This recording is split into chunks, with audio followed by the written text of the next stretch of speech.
Hey there. I was thinking about something interesting today. Oh, really? What's on your mind? Well, you know how people often use the terms dress and clothes interchangeably? I was wondering if there's actually a difference between them. Huh, I never really thought about that. Aren't they just two words for the same thing? That's what I thought too, but I did a bit of digging and found out that there might be more to it than meets the eye. Apparently, the terms have some nuanced distinctions. No way. I'm intrigued. Tell me more. Okay, so here's the gist of it. Clothes generally refers to garments in a broader sense. It encompasses all types of garments, including shirts, pants, jackets, and so on. It's a more general term for anything you wear to cover your body. Got it? So, what about dress? Dress is more specific. It typically refers to a specific type of garment, often a one-piece garment that covers both the upper and lower body. So, dresses, skirts, and the like fall under the category of dress. Ah, I see. So, when people say, "I'm going to pick out a dress," they are specifically referring to a certain type of clothing. Exactly. But here's where it gets interesting. The terms are sometimes used interchangeably, and it seems like it depends on the context, culture, and personal interpretation. Language is fascinating. I wonder if people are aware of these nuances when they use these words. That's what I'm curious about too. I mean, think about it, we use these terms every day without giving much thought to their subtle differences. True.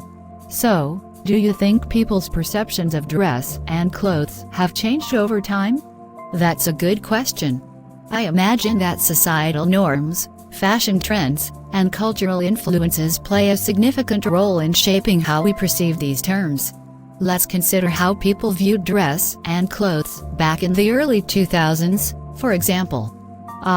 The early 2000s, the era of butterfly clips and low-rise jeans. Good times. Absolutely. Back then, fashion was a bit different. There was this emphasis on individuality and expressing oneself through clothing. Remember those cargo pants and band t-shirts? Oh, for sure. And let's not forget about the iconic denim on denim looks. Classic. Anyway, during that time, people seemed to be more experimental with their clothing choices. The distinction between dress and clothes might not have been at the forefront of everyone's minds, but the concept of expressing oneself through what they wore was definitely prominent. It's interesting how fashion can be a form of self-expression. So, do you think the lines between dress and clothes blurred during that time? It's possible. The early 2000s were characterized by a mix of casual and formal styles coexisting.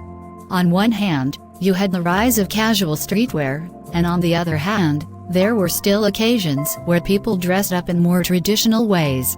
Like the whole business casual vibe. Exactly. People were navigating this interesting space where they could wear a dress to a formal event and throw on jeans and a graphic tee for a more laid-back outing. The boundaries were certainly more fluid. That makes sense. And with the advent of the internet and pop culture, fashion trends were spreading faster than ever. Absolutely. The internet played a massive role in influencing fashion. Suddenly, people from different parts of the world could share and adopt styles from each other. It became this melting pot of fashion influences. And don't forget the impact of celebrities on fashion trends. Everyone wanted to dress like their favorite stars. Very true. Celebrities became style icons, and their fashion choices had a significant impact on what people considered trendy or fashionable. So, fast forward to today, how do you think the perception of dress and clothes has evolved?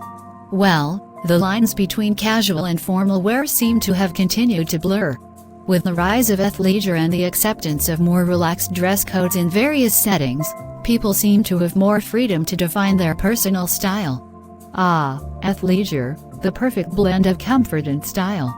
Absolutely.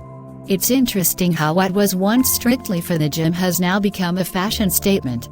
And in this context, the distinction between dress and clothes might not be as pronounced. True. I mean, someone might say they're going to pick out a dress, even if it's a casual, sporty dress for a laid-back day. Precisely. The language we use to describe our clothing choices has adapted to the changing landscape of fashion. I wonder if the fashion industry has had a role in shaping these perceptions. Oh, definitely. Fashion designers and brands are constantly pushing boundaries and challenging traditional norms. They often play with the concepts of dress and clothes in their collections, creating pieces that are both stylish and versatile. And the fashion industry has become more inclusive, embracing a wider range of body types, styles, and cultural influences. Exactly. The evolving conversations around body positivity and diversity have certainly influenced how people perceive and talk about clothing. It's not just about the garment itself. It's about how it makes you feel and how it represents who you are. That's a great point. Clothing has become a form of self-expression and identity. And social media has played a huge role in amplifying this. People share their outfits, fashion inspiration, and personal style journeys online, creating a global conversation about fashion. It's like a never-ending fashion show on our feeds. Totally. It's fascinating how technology has transformed the way we engage with and consume fashion. So, bringing it back to the distinction between dress and clothes, do you think people today are more aware of these nuances, or is it still something that happens unconsciously? That's a tough one. While some individuals may be conscious of the distinction, I think for many, it's still a subtle nuance that might not be at the forefront of their minds. The important thing is that people have the freedom to express themselves through their clothing choices, whether it's a dress, a suit, or a pair of comfy joggers.